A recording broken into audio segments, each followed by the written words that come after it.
이게 이제 해시계가 이제. 근데 이제 실제로 시간이 이제 중요해져요. 그러니까 가령 예를 들면 시간을 먼저 지적으로 깨달은 건 중세 지성인들이. 그러니까 이제 서양에서는 성직자들이 그게 왜 그런 거 아니? 이렇게 이제 성직자들이 이렇게 하느님 말씀을 해야 하잖아. 근데 시간을 모르니까 한 명 왔다가 그 다음에 두 명 왔다 하루 종일하는 거야. 그러니까 이제 그게 이제 지성인이 깨달은 게 시간이라는 개념을 줘서 그 종을 하면 그 종소리에 맞춰서 모이고 종소리에 의해서 헤어지는 이런 시스템을 생각해낸 거예요. 그게 중세 지성이거든요. 근데 우리도 마찬가지로 이 시계가 이제 나오면 시간 어떻게 하는 거니?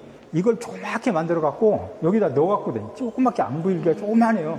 그래서 그걸 통해서 시간을 재는 거야. 그러나 몇 시다 지금 어디로 가야 된다 이러는 것들이 다 됐다는 거예요. 그거는 뭘 의미하는 거니? 국가의 표준화가 이루어지는 거예요. 그러니까 표준화가 이루어지면 엄청나게 발전하게 되는 거예요. 그러니까 시간이 통일돼 있잖아요. 그러면 모두 다 동시에 공감하고 시간을 정확히 인식하게 되면 그거에 따른 효율성이 엄청나게 증대되는 거예요. 따라서 이게 이제 그래서 중요해졌고, 그 치고기 같은 거 만들고 이렇게 했는데 거기서 종로랄지 이런 거 해가지고 거기서 종을 올렸는데 겨울이 되니까 이게 얼어가지고 작동이 안 돼.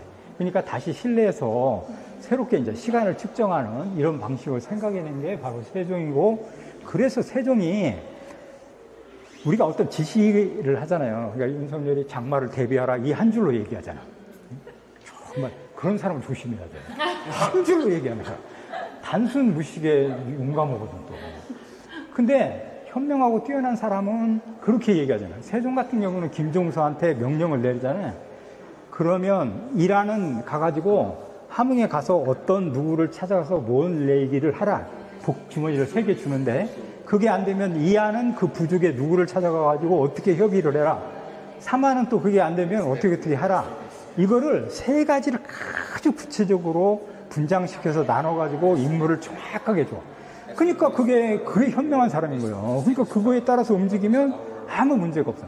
현명한 사람은 그런 지시를 한다는 거야. 그렇죠. 어떤 일이 일어날까를 예상해가지고 그것까지 정확하게 지시해 준다는 거야. 근데 바보 같은 사람은 그러는 거 뭐 없어. 장마에 대비하라. 잘 될 거다. 이렇게 얘기하는 거야. 잘 되긴 뭐가 잘 돼.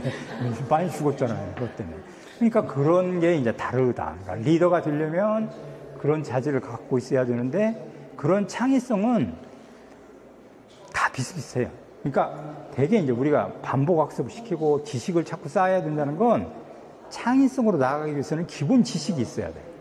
그러니까 여기 드로잉, 디자인 하잖아요. 그러면 컴퓨터로 하면 되는데 그렇게 안 해. 서울대 교수, 홍익대 교수, 모든 교수들은 손으로 꼭 하게 해. 손으로 하면서 창의적인 게 나온다는 거야. 그러니까 배우는 것도 마찬가지야. 기본을 배우면서 거기서 창의성이 나오는 거지. 갑자기 창의적인 걸 가르친다고 해서 창의성이 되는 건 절대로 아니라는 거야. 기본을 모르고서 창의성이 나오지 않아. 그러니까 그런 방식으로 했던 게 이제 세종이고, 이때가 가장 창의적이었다고 우리가 얘기하는 건 정말 뛰어난 사람들을 뽑아서 과거에 등용시켜가지고 적재적소에 인재를 배치를 잘한 거예요, 세종이. 그것 때문에 우리가 세종이 훌륭하다고 얘기하는 거예요. 그러니까 사람을 잘 파악해서 적재적소에 파악해 놓고 모든 게 원활하게 돌아가게 만드는, 그게 현명하고 뛰어난 지도자예요. 근데 이제 술만 먹으면 그런 생각이 안 나는 거죠. 절대 안 나요. 이게 원래 우리가 알아야 할 건 지도자의 깊은 사고 하나가 세상을 얼마나 섬세하게 움직일 수 있는가 하는 것입니다. 그리고 그 마음이 곧 백성을 향한 따뜻한 배려가 됩니다.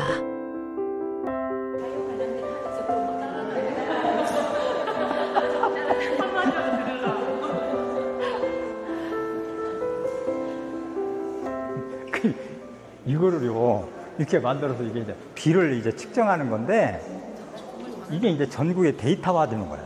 이거를 서울에서 이제 한성에서 궁궐서만 하는 게 아니고 전 지방에 다 이거를 분대. 그래가지고 거기에서 다 측정해가지고 이걸 기록한 다음에 이게 데이터화한 거예요. 그러니까. 그래서 그걸 통합해가지고 모든 걸 수표글을 만들어가지고 물이 어디까지 차면 홍수고 어떻게 되고 가물고 평상시 이런 걸 다 측량해낸 그게 이제 세종이고, 이걸 데이터화하는데 천부적인 자질을 지녔던 사람이다, 이렇게 얘기할 수 있어요. 그러니까 그런 자료를 모으면 거기에서 그 어떠한 공식이 생겨나잖아요. 그러니까 어느 때 비가 많이 오고 어느 지역에 비가 얼만큼 오고 이것이 데이터화되면 거기에 대비할 수 있는 능력이 생겨난다 이렇게 얘기할 수 있다는 거예요. 그래서 우리가 이게 이제 하나 해놨을 때는 아무것도 아니지만 이게 전국에 있어서 보고가 되면 그게 데이터화가 되고 이걸 통해 가지고 예측하고 그러는 걸 할 수 있는 그런 문화가 형성됩니다.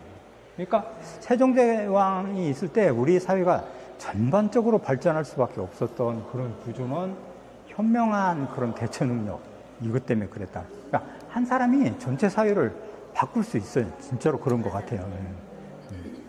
물론 이제 못 바꾸는 사람도 있습니다.